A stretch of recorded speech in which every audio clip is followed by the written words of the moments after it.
Welcome to Akhil Priya classes. मैं हूं प्रियंका अखिलेश दीक्षित। और जैसे कि हम अपनी क्लास 9th का chapter number 5 the fundamental unit of life इसे कर रहे थे। हमने स्टार्ट किया था सेल ऑर्गेनल, जिसमें हम एंडोप्लाज्मिक रेटिकुलम क्या होता है, उसके फंक्शंस क्या होते हैं, we have already discuss it in our previous video. आज हम करने जा रहे हैं second cell organelle Golgi apparatus. तो चलिए स्टार्ट करते हैं इसकी डिस्कशन। तो अगर आपसे कोई पूछता है कि गोल्जी एपरेटस किसने डिस्कवर किया, किसने डिस्क्राइब किया, तो गोल्जी एपरेटस जो है कैमिलो गोल्जी नाम के एक बायोलॉजिस्ट थे, उन्होंने इसे डिस्क्राइब किया था। ओके, तो उन्हीं के नाम पर जो है हमारे इस सेल ऑर्गेनल का जो है नाम जो है रखा गया है। ये जो है, अगर हम इसकी स्ट्रक्चर की बात करते हैं तो इसका स्ट्रक्चर जो है consist of system of membrane bound vesicles, cisternae and vacuoles. तो इसका जो रफ डायग्राम जो है मैंने यहाँ पे ड्रॉ किया है, तो यहाँ पर आपको क्या दिखाई दे रहा है कि सिस्टम जो है इसमें क्या है, मेम्ब्रेन बाउंड वेसिकल्स होते हैं। ये देखिए, मेम्ब्रेन बाउंड क्या होते हैं, वेसिकल्स होते हैं, सिस्टर्नेज होती हैं, वैक्यूल्स होते हैं। तो ये एक तरह से क्या है, नेटवर्क है। ओके, ये सेकंड पॉइंट आपको क्लियर हो गया। सिस्टर ने arrange parallelly to each other. अब यहाँ पर आप देख रहे हैं कि जो ये फोल्डिंग्स आपको दिखाई दे रही हैं, ये क्या है, एक दूसरे से पैरेलल है। कोई भी चीज़ किसी भी चीज़ के पैरेलल कब होती है, जब वो उसके आमने सामने रखी हो। सपोज आपने क्या किया है, आपके बुक शेल्फ में आप नोटबुक्स हैं उन्हें अरेंज करते हैं, एक के ऊपर आप एक रखते हैं, एक नोटबुक के ऊपर एक नोटबुक, इस तरह जो है आप रखते हैं। ओके, तो हर एक नोटबुक एक दूसरे से क्या है, पैरेलल है, और ये क्या बना रही है, एक स्टैक बना रही है। तो इसी तरह हमारा जो सिस्टर्ने है वो क्या होता है, पैरेलली अरेंज होता है, और साथ ही क्या होता है, सिस्टर्ने जो है अरेंज होती हैं, स्टैक्स बनाते हैं। ये इनका अरेंजमेंट क्या बनाता है, और इनका अरेंजमेंट भी स्टैक बनाता है, उसको हम नाम देते हैं सिस्टर्न। तो मतलब आपसे अगर कोई पूछे सिस्टर्ने के अरेंजमेंट इन स्टैक को क्या बोला जाता है, तो उन्हें बोला जाता है सिस्टर्न्स। उसके बाद क्या है, ये कनेक्टेड होता है मेम्ब्रेन ऑफ एंडोप्लाज्मिक रेटिकुलम। इसका जो ये आपको नेटवर्क लाइक स्ट्रक्चर दिखाई दे रहा है, अभी जैसे हम अपना सेल ऑर्गेनल एंडोप्लाज्मिक रेटिकुलम उसे करके आए हैं, तो उसी से कनेक्टेड होता है ये हमारा गोल्जी एपरेटस। इसके साथ ही क्या होता है, constituting complex cellular membrane system. ये आपको ऑब्वियसली इसके स्ट्रक्चर से ही दिखाई दे रहा होगा कि ये अपने आप में क्या है, कॉम्प्लेक्स सेलुलर और मेम्ब्रेन सिस्टम है। ओके, अब अगर हम यहाँ पे बात करते हैं वेसाइकल्स की, तो वेसाइकल्स आप लोगों को पता है कि क्या होते हैं, स्मॉल ओब्लोंग बैग्स होते हैं जिनके अंदर क्या होता है, स्टोरेज होती है।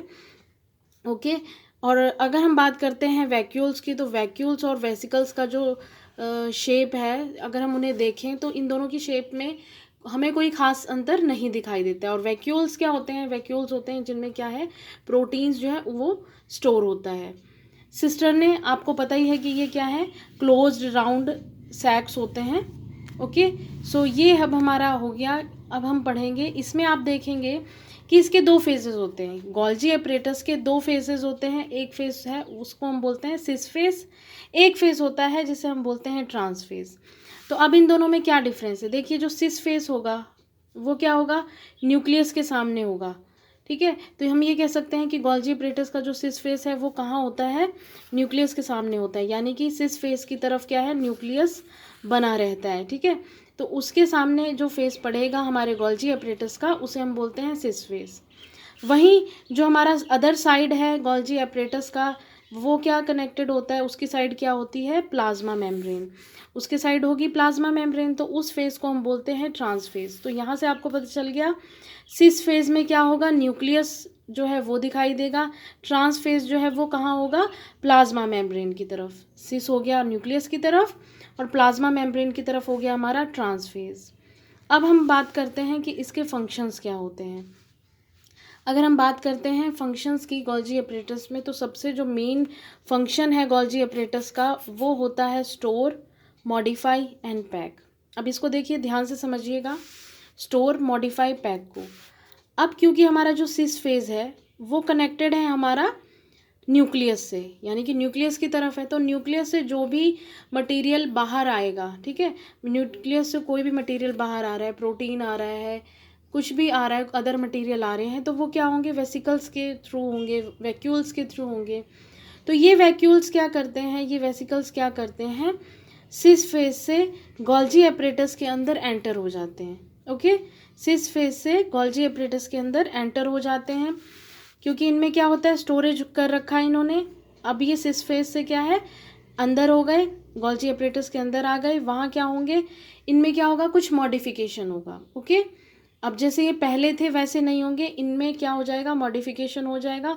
मॉडिफिकेशन होने के बाद ये क्या होगा, ये दोबारा पैक होंगे। ओके, दोबारा जब ये पैक होंगे तो ये ट्रांस फेज से फिर से बाहर आ जाएंगे, और जहाँ भी इनका टारगेट्स है इनसाइड दी साइटोप्लाज्म है या फिर प्लाज्मा मेम्ब्रेन के आउटसाइड है, ये जो भी इनका फंक्शन होगा, जहाँ भी इनको जाना है वहाँ ये चले जाएंगे। तो यहाँ आपको क्या समझना है कि न्यूक्लियस से क्या होता है, हमारे जो कोई भी सब्सटेंस जो है वो निकलता है तो वैक्यूल्स और वेसिकल्स के थ्रू निकलता है। ये वैक्यूल्स और वेसिकल्स क्या हैं, सिस फेज के थ्रू गोल्जी एपरेटस में एंटर करते हैं। वहाँ पर क्या होता है, इनमें मॉडिफिकेशन होती है।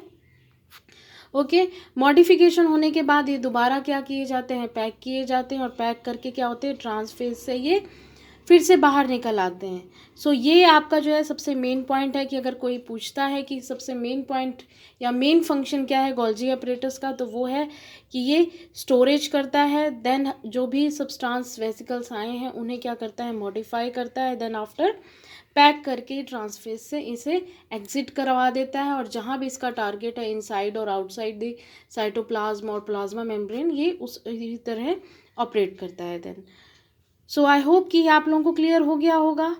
और इसके बाद हम करते हैं कि सेकंड पॉइंट है इसका कि ये सिंपल शुगर को कॉम्प्लेक्स शुगर में कन्वर्ट करता है। ओके, तो ये आपको क्लियर हो गया। इसके बाद जो है involve in formation of lysosome, जो हमारा गोल्जी एपरेटस है, जो हमारे लाइजोसोम है, लाइजोसोम भी क्या है, हमारा एक सेल ऑर्गेनल होता है, जिसके बारे में हम आगे फर्दर अभी पढ़ेंगे।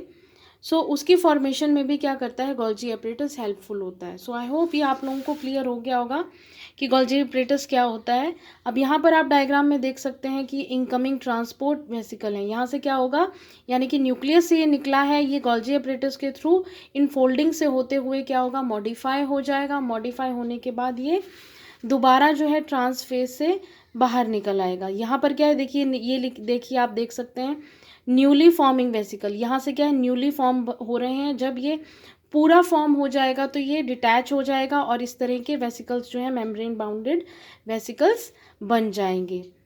सो आई होप ये आप लोगों को क्लियर हो गया होगा। अगर आप लोगों को क्लियर हुआ, वीडियो आपको अच्छी लगी, तो प्लीज़ वीडियो को लाइक करिए, फ्रेंड्स के साथ शेयर करिए, कमेंट करके आप मुझे बता सकते हैं अगर आपके मन में कोई भी क्यूरी है, डाउट है, सजेशन है, please drop your comments, and please subscribe my channel if you are new to my channel, and thank you for watching this video.